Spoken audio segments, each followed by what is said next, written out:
Hello, તો આપણે બનાવીએ છીએ ઘઉંનો શીરો. એના માટે ઘી લઈ લીધું છે. બસ આ ઘઉંનું ભૂકરું શેકી દઉં ને પછી બનાવું મસ્ત શીરો. મને તો નહીં ભાવતો શીરો,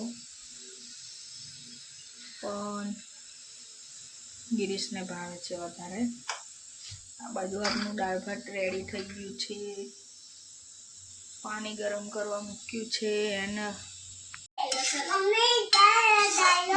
મસ્ત સ્મેલ આવે છે. ભૂકરું શેકાઈ રહ્યું છે ને ઘીની મસ્ત મસ્ત સ્મેલ આવે છે મિત્રો. થોડું ઢોળાઈ ગયું બહાર.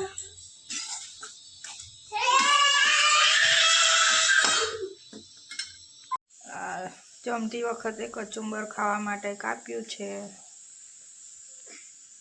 એમાં આરુભાઈ મંડી પડ્યા ખાવા.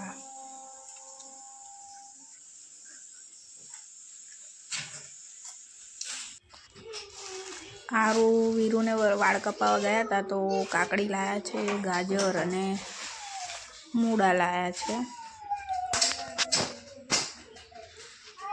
લસણ પોલી દીધું.